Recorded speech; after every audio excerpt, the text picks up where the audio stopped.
talaga pumutok sa range. Ang kaso, mahal din talaga ang bala. Pero merong solusyon.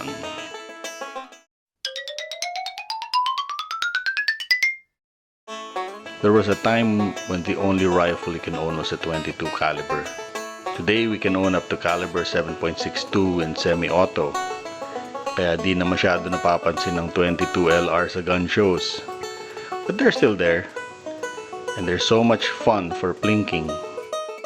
Mga 7 pesos lang per round, pwede ka na pumutok na husto without breaking the bank. And today on the range, we look at 3 22 LR rifles.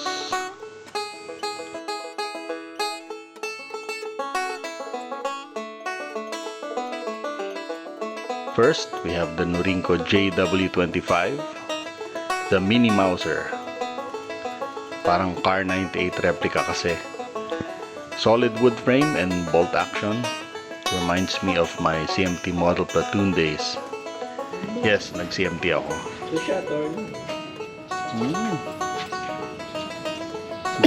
Ilang rounds yan? 6 rounds. Hindi ba yung totoo ganyan din?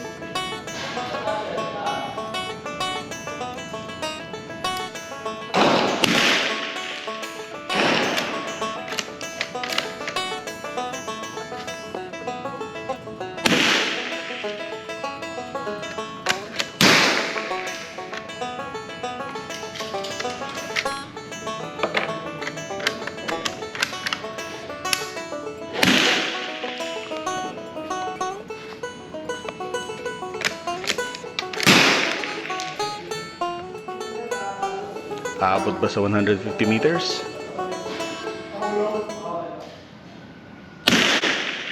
Oo. Uy, tumama. Abot.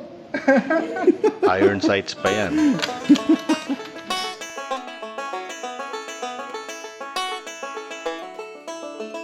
Next is the Armscore M1400. This reminds me naman of my CMT shooting team days. Active ako nun. Very tactical and look. Mag holds 10 rounds pero mahirap daw isiksik yung buong 10 rounds. Mutunog, no?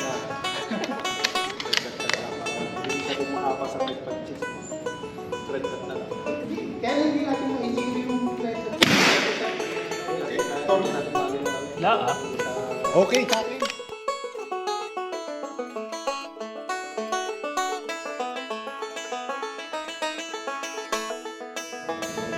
Firing!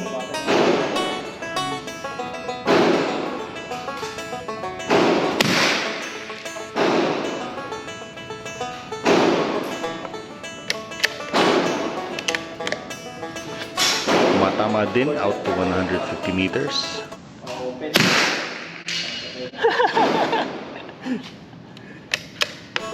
The 3 22 caliber rifles on the range that day, ito yata pinakamaraming hits at 150 meters.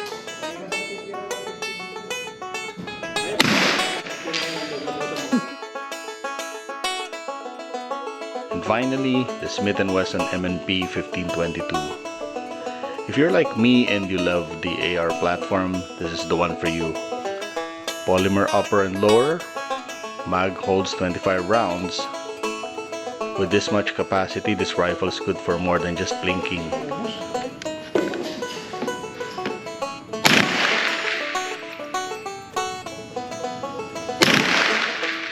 Umabot din sa 150 meters.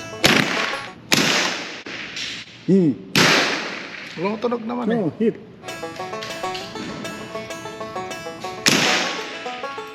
So, worth it ba to buy 22 caliber rifles?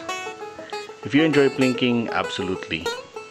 Lalo na yung bolt action, parang Jack Reacher feels. As a self-defense weapon, limited ang punch niya, but it certainly can still be lethal.